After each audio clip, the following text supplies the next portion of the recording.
What's going on YouTube? It's Teej, back again with another video, and today we are finishing my updated 3-round mock draft with the round 3 portion of today's video. If you missed round 2 or round 1, definitely go back, check those out on the channel. Friday was round 1, Saturday was round 2, and today, again, we close it out. So as we go through today's video, I'm actually going to go ahead and showcase the best players still available on the board, but leave me your thoughts down below in the comment section. Who's your favorite team? Did you like the pick? Did you hate it? Did you fall somewhere there in between? And let me hear why you feel that way about that selection. And then if there's another fit here, or is there a play that maybe goes too high, maybe falls too low, let me hear your thoughts generally on this mock draft as well. And of course, hopefully you guys enjoyed today's video. If you do, be sure to hit that like button. And if you're new around here, want to see more football coverage, be sure to hit that big red subscribe button. Well, let's waste no time and let's jump into it, starting with the Chicago Bears. We've already gone Tuli to a below 2, secondary and offensive line. So I want to give Gervon Dexter to Chicago. Maybe he could be that kind of disruptive 3-tech. The Bears are kind of missing right now and is so pivotal for the Matt Eberflus defense.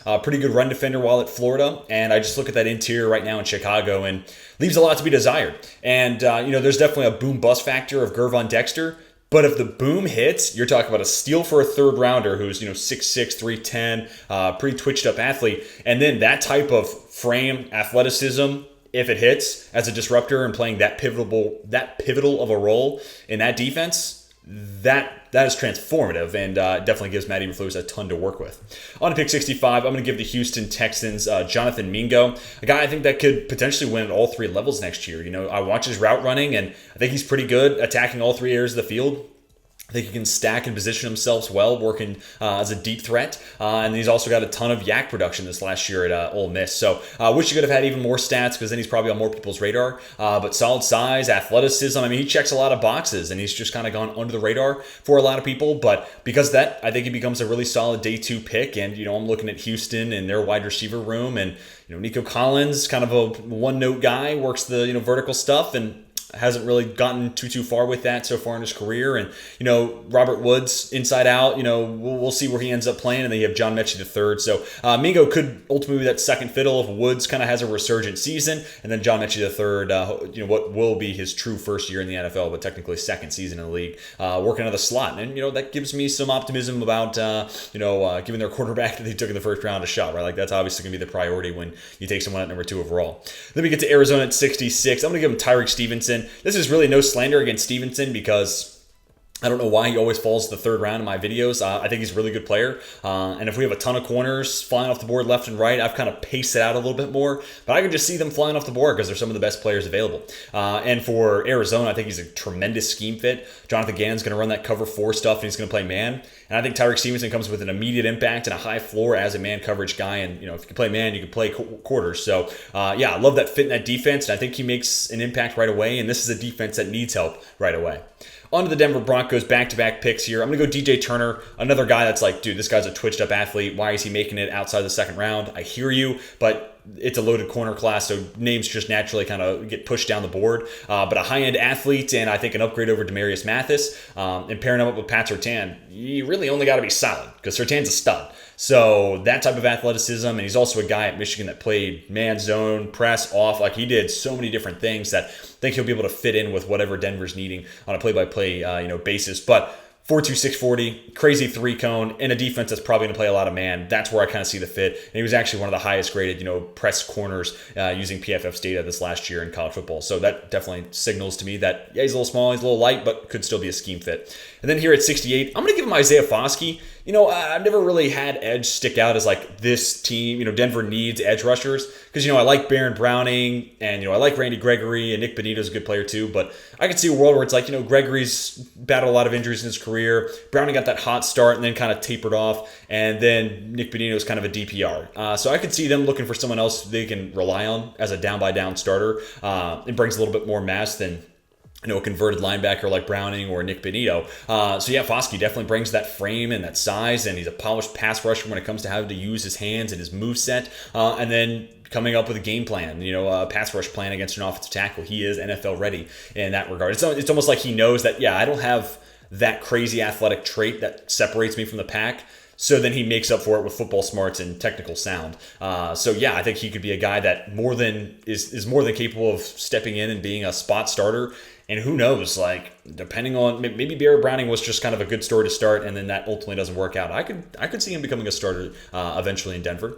Then we get to the Rams at pick 69. I'm going to give him Byron Young. He had a ton of those top 30 visits, so this even kind of feels a little low. But the Rams desperately need, pass rush help. And I've actually even seen some people comp Byron Young to Leonard Floyd, which is a little interesting. And I've also seen Leonard Floyd for some other edge rushers as a comp. But the Rams needed edge before they cut Leonard Floyd, and now post that, they desperately need help.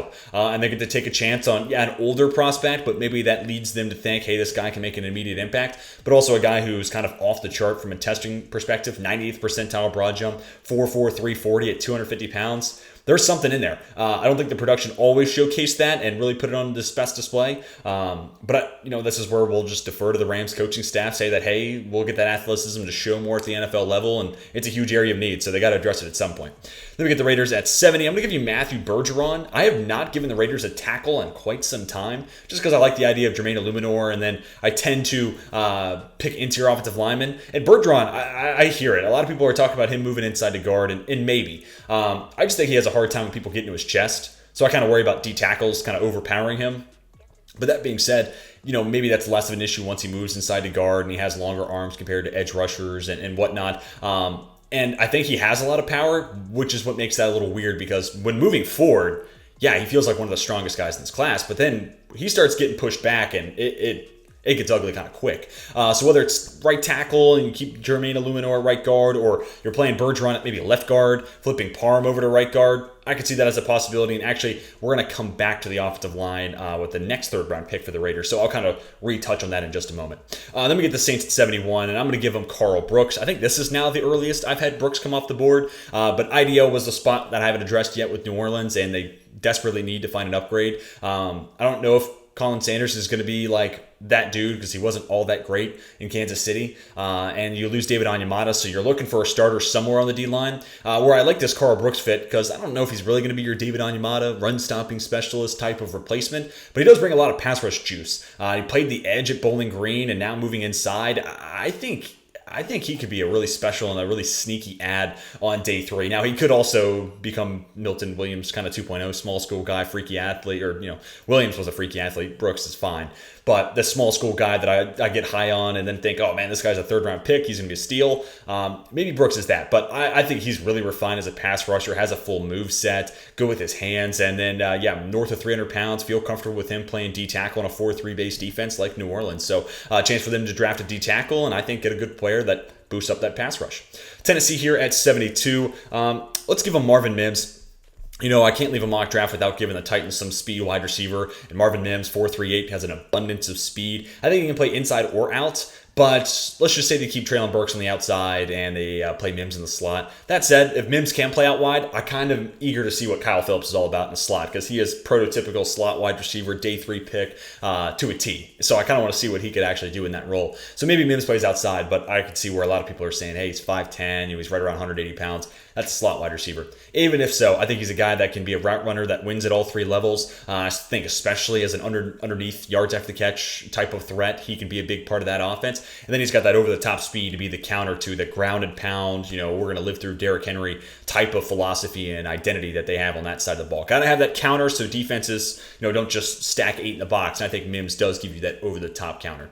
Then we get to Houston at pick 73, and this is going to be Jarrett Patterson. A couple of different interior offensive linemen I could start, mocking here. Olusegun Oluwatimi, and then, Ricky Stromberg, Juice Scruggs. A lot of interesting names. But Jarrett Patterson, to me, is the safest of that crew. Nothing special athletically or really from any standpoint. He's just been a solid college football player. One of the stronger points of a good offensive line at the college level. And I think at the NFL level, you're getting a guy that, in this scenario, probably playing center right away for Houston, but Shaq Mason only has 1 year left on his deal, and they just made the trade for him, so maybe Patterson moves over to guard after this upcoming season. So, long-term flexibility, but just gives you a starter on the interior offensive line where Houston definitely could get an upgrade.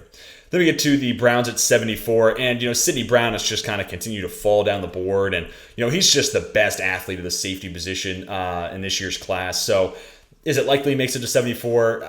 I don't know how likely, honestly, but it's not impossible. And if he does make it there, this is your Grant Delpit insurance. I liked Delpit a lot coming out of LSU, but he started his career a whole lot better early on versus where it finished at LSU. So, that on top of not being all that great in the NFL, maybe it's time to bail at the end of his rookie contract. And I think Sidney Brown brings a lot of that same skill set to the table. So, I think this could logically be your Delpit replacement. And then best case scenario, Delpit figures it out. You have him. Juan Thornhill, I think, was a really underrated signing. And Sidney Brown. And, Brown, Delpit, one of those guys can play big nickel, some slot corner, something like that. And then you have a really awesome safety trio. Then we get Atlanta at 75. I'm going to give him Tyler Scott. He ran that 4.32 at his pro day, and to me that signaled, yeah, he's still going to go somewhere top 100 then. The 4.4 flat, not that that was slow, but it just kind of disappointed based off of expectations for Scott. And same with the 38-inch vertical, as if that's not insane. But yeah, I think now with the 4.32 time on people's boards, he's going to go top 100. And I just, for a guy that's pretty new to the position, was an option running back in high school, he has a pretty developed route tree, and he's pretty good at tracking the ball. So I'm looking at that, and also his hands, not bad for someone who's pretty new to the position.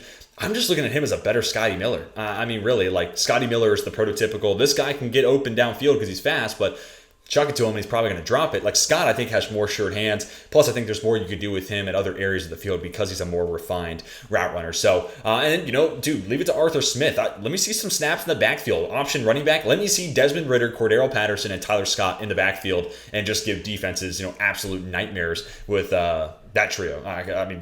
That could be fun to watch. Then we get the New England Patriots at pick 76, and I'm going to give them Jalen Duncan here. A little bit of a developmental tackle play, because I think they have two guys that can start for right now, and Trent Brown and Riley Reif. Reif's coming off the injury, so I understand there's some caution there. But Duncan has the body of a first rounder, the athleticism of a first rounder. He just doesn't play like it yet. New England's got a great reputation and track record for developing guys like this, and they have a situation where Duncan can be drafted and stashed. So I like this for Duncan, but I also like it for New England because, like long term, even if Reif and Brown, let's say, play the full 17 this year, what's the answer long term? So could fill a need right now, but also I think just kind of gives you at least one option for the foreseeable future at tackle for New England. That takes us to the Los Angeles Rams. I'm going to go Garrett Williams here. You're going to see my upcoming best defensive fits video here pretty soon on the channel. And yeah, this is one of my favorite fits for the Rams. A guy that has the making and the athleticism and the skill set and fluidity, honestly, of being a man coverage specialist, while playing in a defense at Syracuse that played a ton of zone.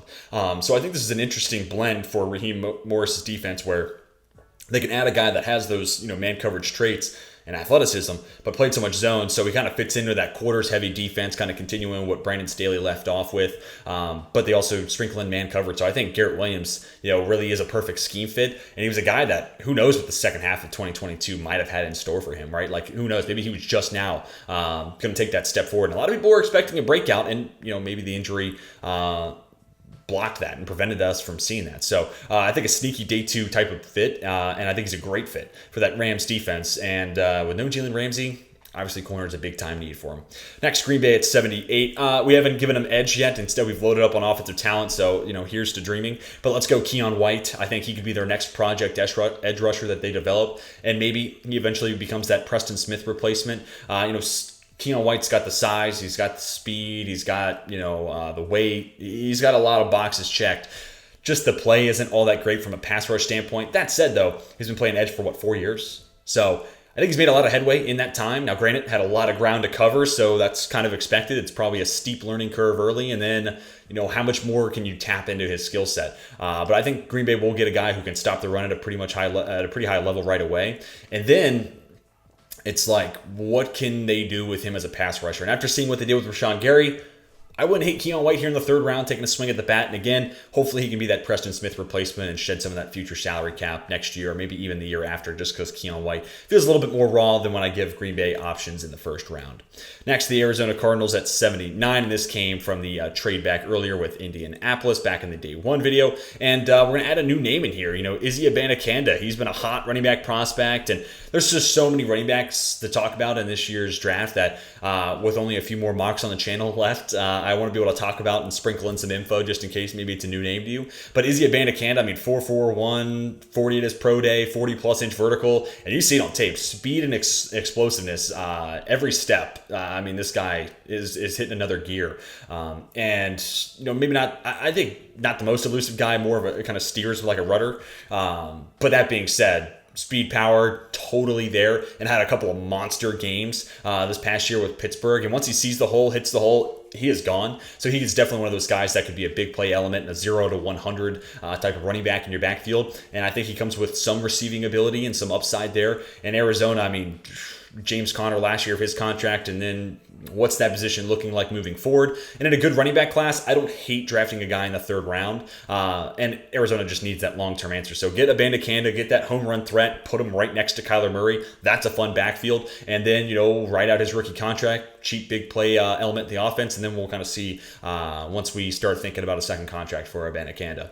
Then we get to New England at 80, and I'm actually going to have a trade here. They're going to move back with Kansas City. So we got to grab our teams. Here we go. New England moving back from 80, and then Kansas City's coming up from 95. I'm going to go ahead and give up one of the 4s and one of the 5s that the Chiefs have. Look, Kansas City's not going to have a 12-player draft class, so expunge these assets that you really don't need. And they move up to 80, and they get to draft Luke Musgrave, who, he didn't have the combine that a lot of people were expecting, but he's not a bad athlete by any stretch. He's still a very good athlete. And he's an effort blocker, and I think you can kind of coach him up. And at 6'6", 250, he's got the frame to be good at that. I know we missed a lot of time this year, but what little we got to see, both in the regular season and then at the Senior Bowl, we saw athleticism, we saw solid route running, we saw soft hands.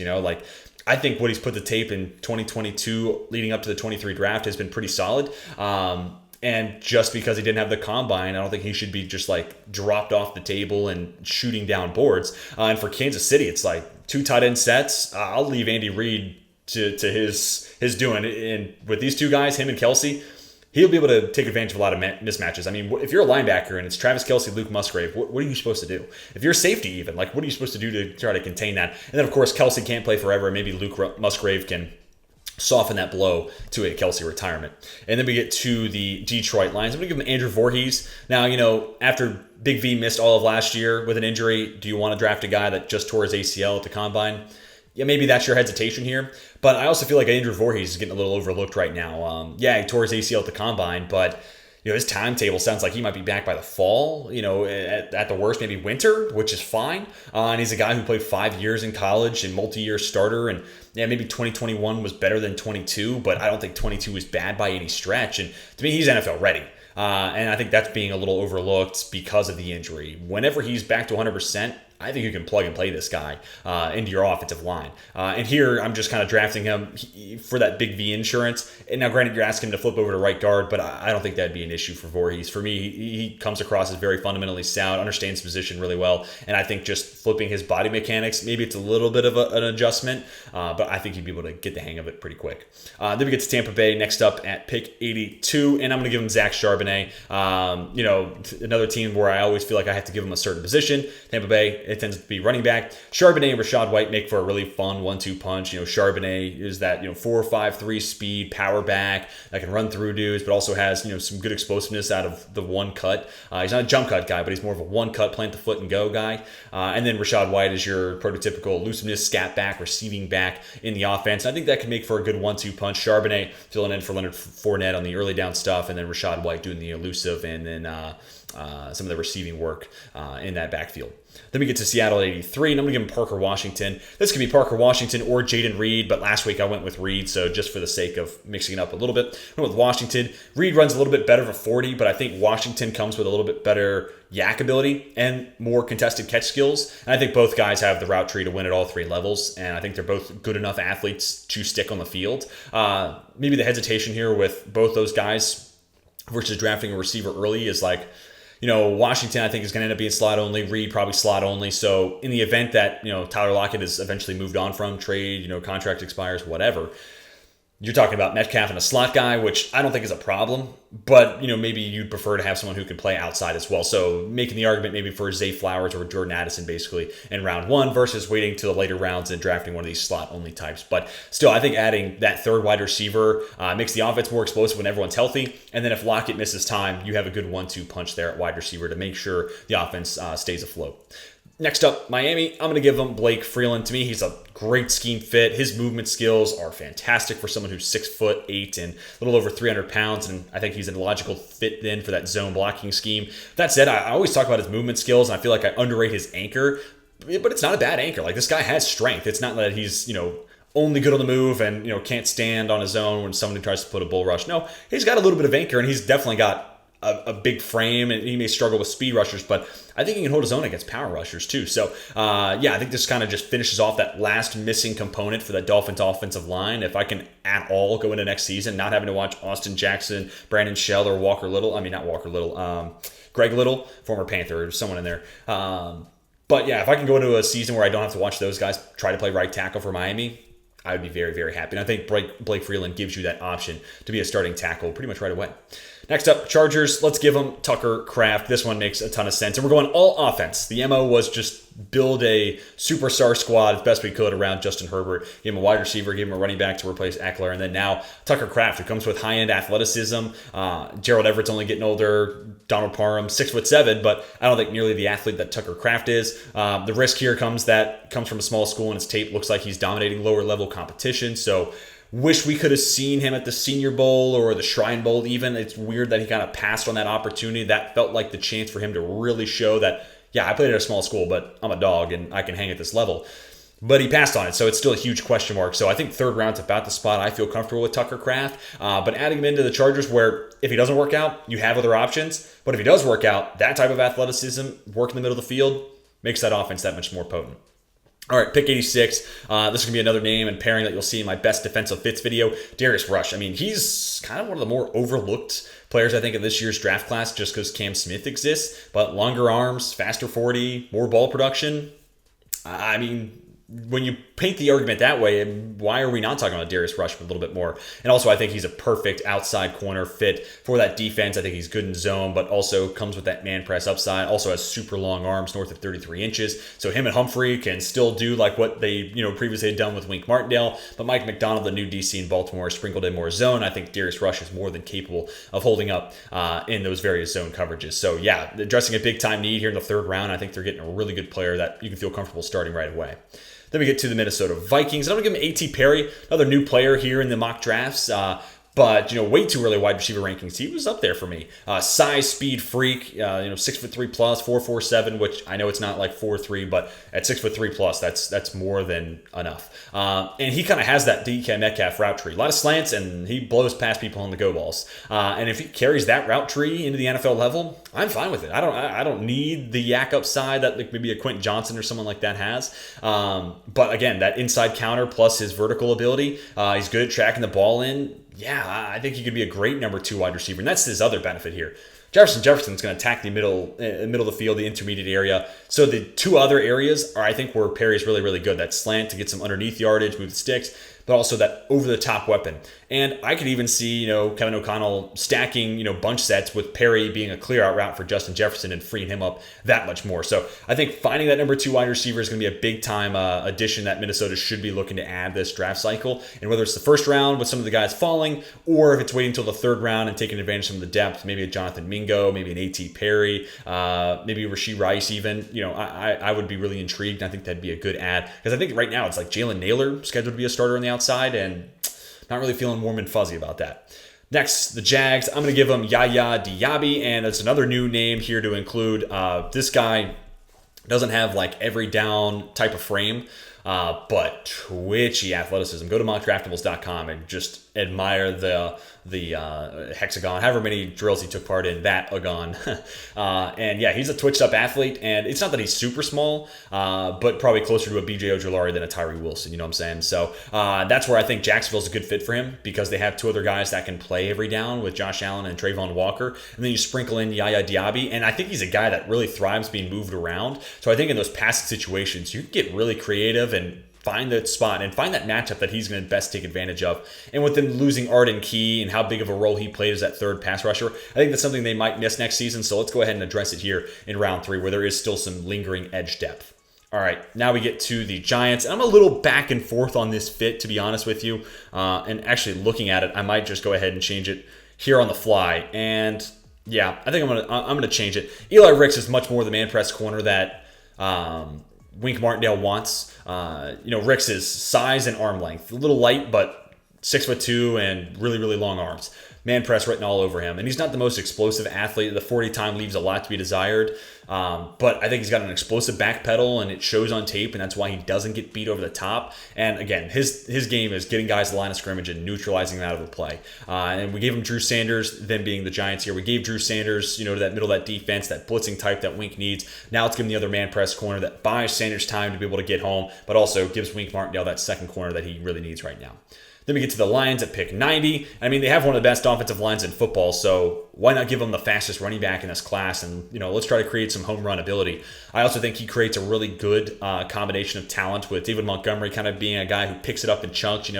His long runs are like 8 to 20 yards. But plays with power and has some receiving ability. And I think drafting A-Chain here frees up the chance to flip DeAndre Swift for like maybe a 2024 third. And basically make this third rounder become a third rounder next year, and you get a running back replacement who can do a lot of the same stuff, doesn't come with nearly the injury history that DeAndre Swift does, but I think plus level receiving ability, and obviously the fastest back at 4.32 in the 40. And behind that offensive line, there's going to be holes, and he'll be able to hit it and potentially take it to the house. So I love adding that home run element to an offense that has that type of an offensive line. And again, I think he makes for a good complement to David Montgomery, and that creates a really nice symbiotic committee. Then we get to the Bills. They're up on the clock at 91. Haven't given them a linebacker yet, so I'm going to give him one of my favorites, DeMarvin Overshown. And yeah, the safety turn linebacker with great field coverage, and that was cleaned up his tackling. All that to say, I think Sean McDermott's going to look at this guy and be like, he's gotten better year over year. And, it took Tremaine Edmonds some time, and I think Overshown may have some of the same stuff there. But that being said, they worked their magic with Edmonds, so let me see them work that same magic with Overshown, because if he hits his full potential, he's going to become a really, really good player. And at 6 foot 230, he's not necessarily one of the smaller linebackers. Like, he's bigger than To'o To'o. He's bigger than Owen Papo and Dorian Williams. So, a little bit of a project. Still needs to learn how to, fill run lanes. But pairing him up with Matt Milano, that's a ton of coverage upside in a zone-heavy defense where those linebackers are asked to do a lot over the middle of the field.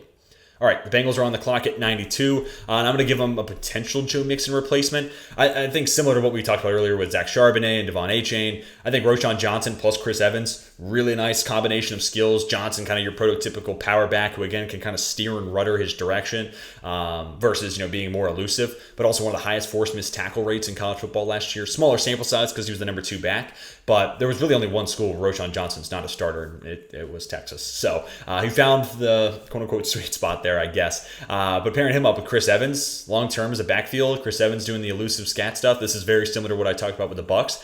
I think it's a really nice 1-2 punch in the backfield. And then I don't really know what's going on with Joe Mixon. I don't want to speculate on what's going on off the field, but he has a very cuttable contract. I'd have preferred that salary cap, freeing up earlier in the offseason, but maybe you could have it roll over and it helps, pay Joe Burrow, helps pay T. Higgins, helps pay Jamar Chase, all that sort of stuff.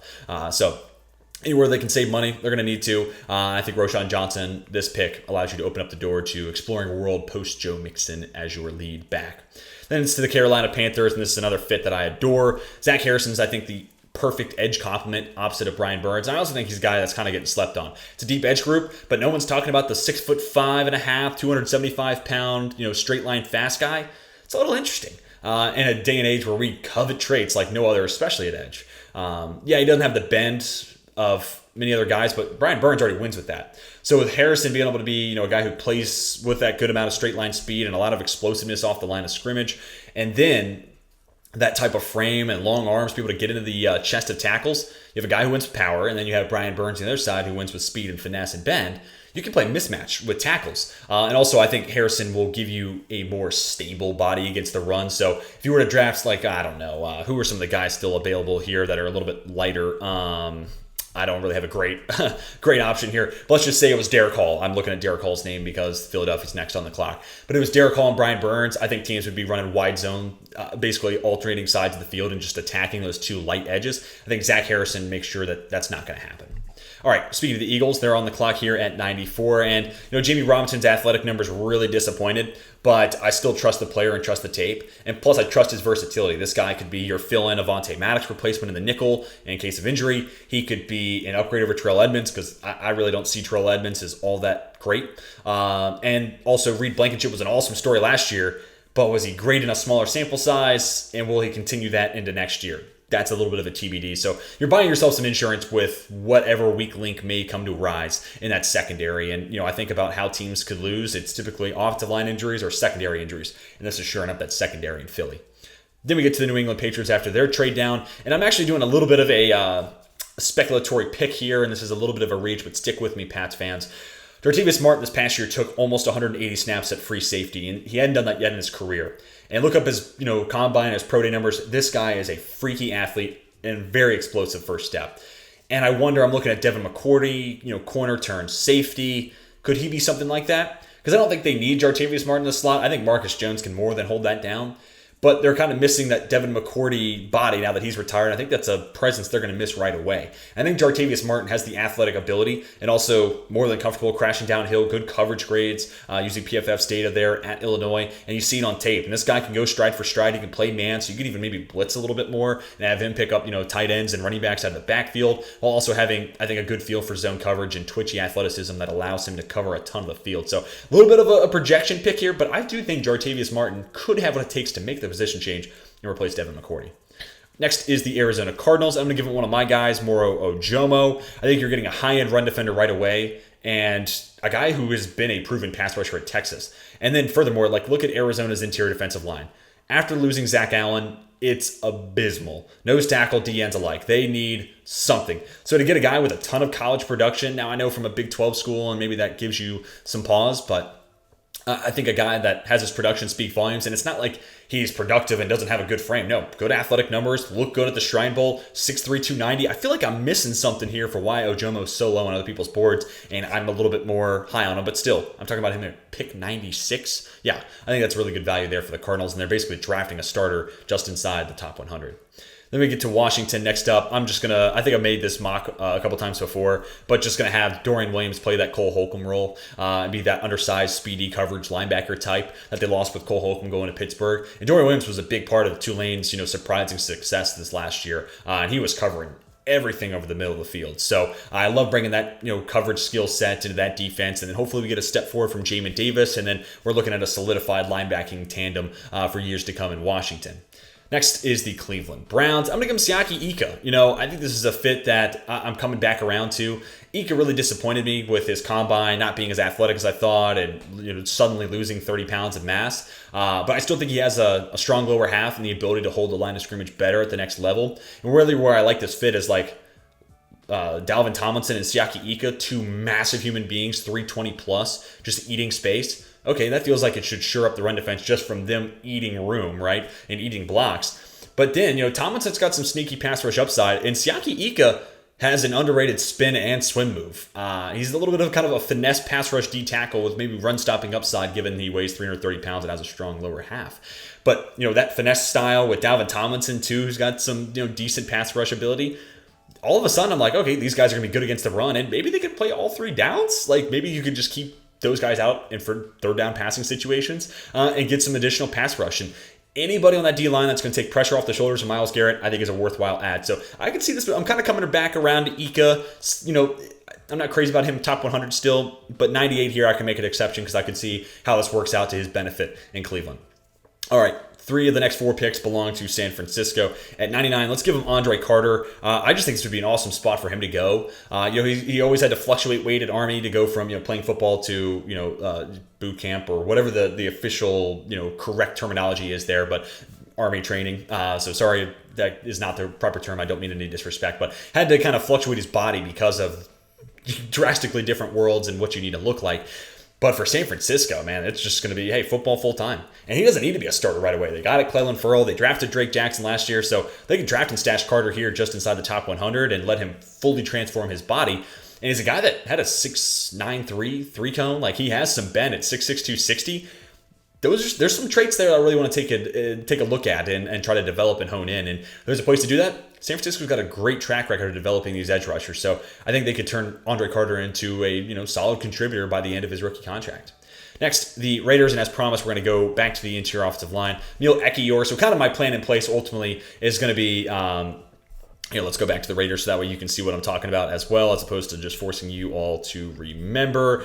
But it's going to be Christian Gonzalez. Obviously he's playing on the corners. Hendon Hooker, future replacement of Jimmy Garoppolo. But then for the offensive line, let's say Matt Bergeron plays left guard. And let's say Emil Ekiyor plays right guard like he did at Alabama. And then you move Dylan Parham over to center. And then Jermaine Illuminor back to right tackle. So your offensive line would be Colton Miller, Bergeron, Dylan Parham, Emil Ekiyor, and Illuminor.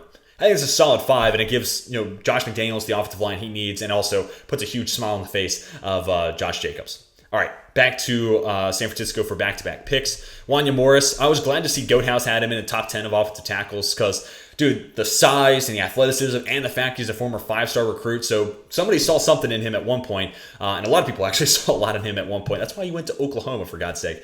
So there's talent in there to be mined, and he's got NFL size and NFL athleticism. And I think his movement skills and a wide zone blocking scheme, naturally a great fit. And this team's got to find a way to replace Mike McGlinchey. And I think Wanya Morris, given if this team doesn't move up, he's going to be about the best option that they have here. So I love this fit, and it does come with some boomer bust. But if Morris is a bust, is he any worse than who they already have at right tackle? I'm not sure that he is.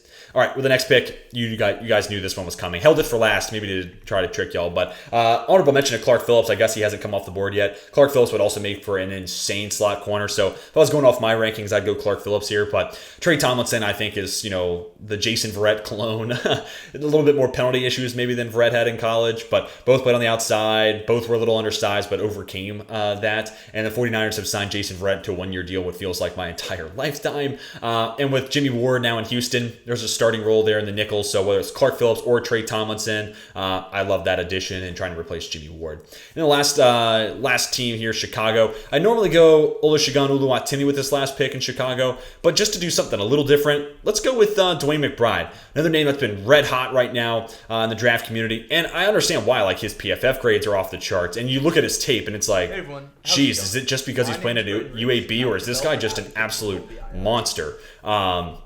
So yeah, the tape is fantastic. He has enough athleticism. He plays with power, great vision too. You can see the hole, hit the hole, and almost kind of baits defenders into bad angles too, which is something that's always really fun to watch. So yeah, Dwayne McBride comes from a small school, but that's really about the only knock I got on the kid. But all that to buy me some time so I can showcase all 3 rounds one more time to you all. Let me know your thoughts down below in the comment section. Who went too high? Who went too low? And who's your favorite squad? Did you like the draft haul I gave your team through 3 rounds? Let me hear all your thoughts down below in the comment section. And hopefully you guys enjoyed today's video. If you did, be sure to hit that like button. It seriously would help me out a ton. If you're new right here, be sure to hit that big red subscribe button and join our growing community of draft geeks and football fans alike. And also, one quick note before we close out. People were probably maybe wondering why this video didn't go up in its normal time. Basically, I just screwed up with my editing and the export and where it ultimately went. So my apologies. This video is out later than I would normally like, but that is going to do it for my 3-round mock. Again, I hope you all enjoyed. That's going to do it for me. Hope you all have a fantastic rest of your day. And until next time, my name is Teach, and I am signing off.